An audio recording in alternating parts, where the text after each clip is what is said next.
Hi everybody, my name is Austin Cobes. It's all good.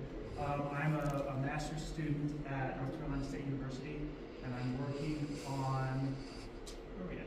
Right here. I'm working on my master's in literature, specifically looking at conflict literature and trying to do comparative comparative literature on either side of a conflict. So basically looking at how, what rhetoric is used from different sides of a conflict. And I've been kind of cheating, admittedly, as I'm going through my degree, because I've been basically taking every one of my classes and framing the final projects in a way that ultimately leads towards my thesis, which is that kind of comparative study. And I was taking a British literature course, kind of 1900s British lit course, and we read Mrs. Dalloway, and I was really shocked in my reading because, I'll be completely honest, Mrs. Dalloway by Virginia Woolf was a little bit boring at first. And then, of course, I wasn't super into it, but then I started reading it, and I hit the first part of the novel where they started talking about Septimus Smith, and you really jump into his perspective. And I won't spoil it, but it led to this idea of presentation. And so my presentation is titled Reality Misarranged, Disordered Psychological Realism, Combat-Related PTSD, and the Disruption of Narrative. So, as I alluded to earlier, Septimus Smith in Mrs. Dalloway. If you haven't read the novel, I'll give you like the most brief sparkness that I possibly can. The novel takes place post-World War I in London. Basically, it jumps perspectives from characters over a single day in London. And we get Septimus Smith as a war veteran of World War I, who is dealing with what we now know of as likely PTSD, but at the time was shell shock. He lost a friend during the war, and the symptoms of his PTSD include hallucinations. He sees voices, he hears voices, sees hallucinations. And I'll dig a little bit more into those in a sec, but he is kind of seen historically in a lot of the research that I did as representative, or a very good kind of paradigm of post-World War I kind of trauma, war trauma in society. I mean, the novel itself is looking at that, but so Septimus caught my eye because the way that he is written is very different from the way that I have normally seen PTSD in literature, in media in general. And so I noticed that when I read it, I really resonated with this character. It was a shocking kind of form of this writing that really clicked with me, and so did my classmates, people who ostensibly do not have any experience with military service or war trauma or PTSD or anything like that. So I got it into my head that I should look into this. I should kind of do what essentially boils down to an almost narratological study on how Virginia Woolf writes this kind of tortured perspective, and then see if I can blow it out to find other pieces of literature and media that use a similar writing style and presentation for combat-related PTSD. So the thesis for my paper, and I'm going to kind of start real broad and then really drill down into what I think are the pieces of this thesis. My thesis is the use of disordered psychological realism to depict PTSD, specifically combat PTSD, shell shock, and other similar psychological traumas is not only a realistic representation of the dissociative thought patterns of an affected veteran or affected peoples, but it also encourages an empathetic response from the reader. I didn't highlight every key term in that thesis because the whole thing would have been highlighted, but really kind of going from broad to narrow. This started with looking at modernist form as a historically kind of fragmented mode of literature. And real again, quick history lesson on modernism came as a result of World War I, and it was people dealing with the kind of fragmented nature of their lives. Everything was upturned. They're trying to figure out how to deal with it, trying to figure out how to speak to it, and how to kind of heal from this. Hence this very fragmented literary form that we get. And fragmentation is a big topic of conversation, especially in this type of scholarship. And so I won't dig super deep into every single point of reference that I have, but Karen DeMeester's Trauma and Recovery, Virginia Woolf Smith's Dalloway really highlights fragmentation as representative. And we see Septimus as this big major character where this can be represented, but even she points out other characters in the novel, even Mrs. Dalloway, who are kind of experiencing this form of fragmentation and trying to figure out how to pick their lives back up after World War I. So when I started thinking about this and doing my research, I was like, well, I'm not going to waste my time. I'm going to see if somebody else has done this already. And the closest that I got was Elizabeth Oatka's On Seeing Illness, Virginia Woolf's Mrs. Dalloway, which is a 2020 article where Elizabeth kind of read through Mrs. Dalloway as she did a pandemic reading of the novel and saw it as a way to examine the way that illness specifically affects mental health. And she got really close to my topic when she penned hallucinatory delirium mode, but she didn't quite hit the mark, in my opinion, on like the PTSD and mental health trauma aspect. So that's where I left in. But I'm kind of sidestepping her idea of hallucinatory delirium mode in my definition of disordered psychological realism. So my kind of breakdown of this is a nonlinear, fragmented, or chaotic thought process written from the perspective of a character to authentically represent and reflect their kind of inner turmoil, especially mental. So the keywords here in this are actual, like, authentic representation. I really have dialed into this idea of disordered psychological realism as a method through which we can view a realistic version of the kind of mental state of somebody who is dealing with PTSD. We're not getting the kind of Marvel Cinematic Universe, Iron Man has some freak out and it's a flash with that super high-pitched noise and some scene from a previous movie. We are actually getting this really chaotic, scrambled kind of experience that somebody with PTSD actually goes through. And this fragmentation, to kind of go back a little bit, is representative actually through dissociation. I pulled an article written by Lanius and a few other doctors and mental health providers who were writing a plea to the authors of the DSM, and their goal was to actually get a better running definition of PTSD and the dissociative factors inherent in PTSD, especially with people who actually report it to mental health providers.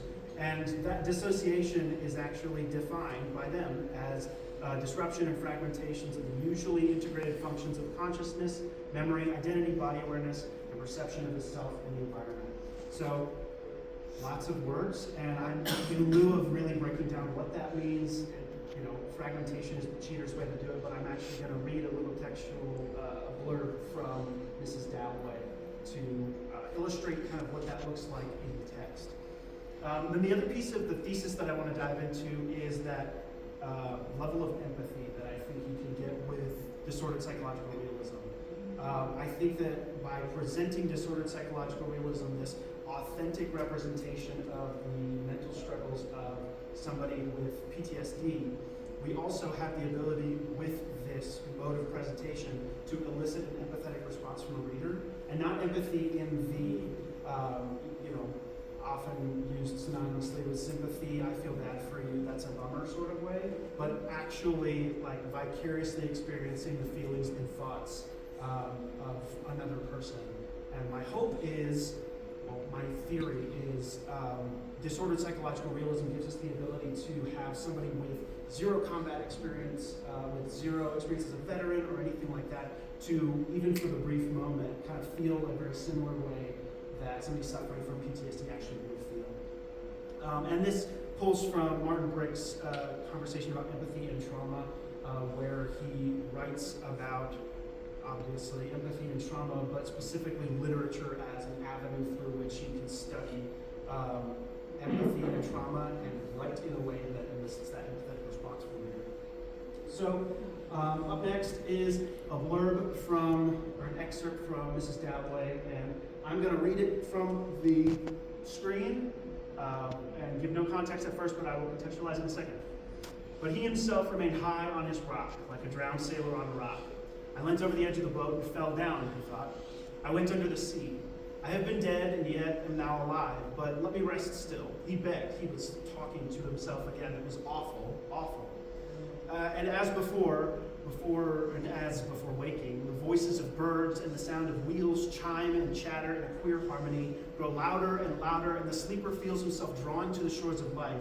So he felt himself drawing towards life, the sun growing hotter, cries growing louder, something tremendous about to happen. So for some context, Septimus Smith is sitting on a park bench during this, and he's waiting for his wife to walk back to him from across the park. There hasn't been any sort of real triggering traumatic moment in the immediate kind of vicinity of this scene, save for the bell of presumably Big Ben, but a church bell, clock bell going off, and then an aircraft flying over. Like minutes ago. This is actually very separated from that. All we're seeing is this very broken down, fragmented mental state of a man who is sitting on a park bench and hears birds and hears wheels.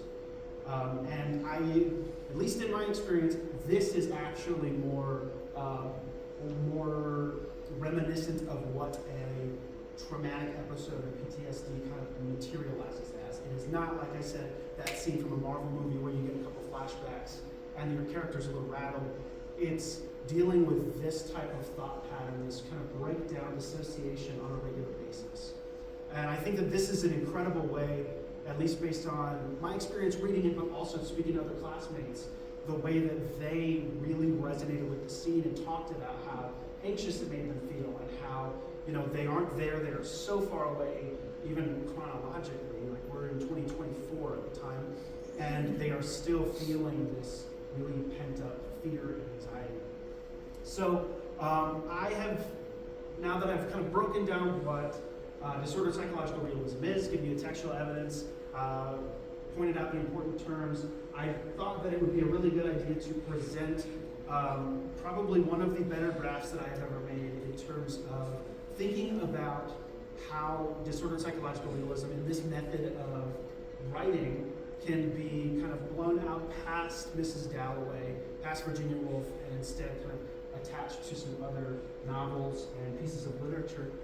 So we have what I'm calling the applicability graph. And we have Mrs. Dalloway way up top, but I think that really this is a way to look at and try to map my concept of disordered psychological realism onto other novels. It has been an imperfect science because, unfortunately, while I wish I had this wealth of data, I don't. So I am affected a little bit by some recency bias in terms of the books that I have read. But Mrs. Dalloway, obviously, I think is an excellent example. Septimus Smith is a prime example of disordered psychological realism and this, PTSD-laden text.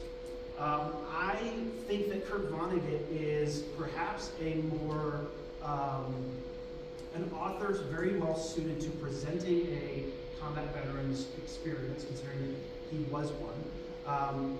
But Slaughterhouse-Five is a great example of a novel where I, based on the research that I did, found that people recognize PTSD in the novel.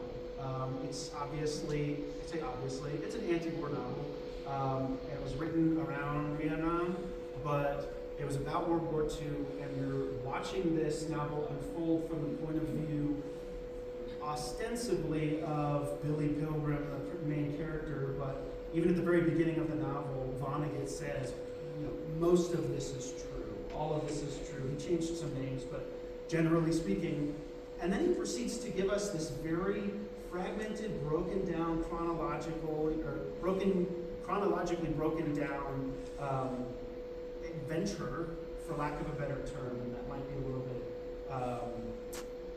rude for us to talk about somebody who's gone through such a horrifying experience as Dresden. But we leap around chronologically. We see Billy Pilgrim and, through Billy Pilgrim, Vonnegut struggling to deal with these things that he's gone through, and he does so by completely dissociating. by leaping to another planet after being abducted by aliens, about talking about these experiences and just witnessing time completely different. In a very similar way that we get to Septimus Smith, where everything is unfolding all at once and you can't parse it. I think so The Sympathizer, on the other hand, is another book that I've read relatively recently, and it's very good, and I think that there is merit in thinking about The Sympathizer under the lens of disordered psychological realism, but unfortunately the conceit of the novel, as spoiler alert, he's writing letters to his captor at the end of the book. It kind of breaks that down a little bit because it rationalizes those chronological leaps and that drive to break the story down in a more fragmented way, but ultimately I do think that The Sympathizer presents some authentic points of view that allow the reader to really connect empathetically and really understand what's going on with the character. But I won't dig super deep into that because I think I'm coming up on time. This is my contact info. Connect with me if you're interested, but that's it.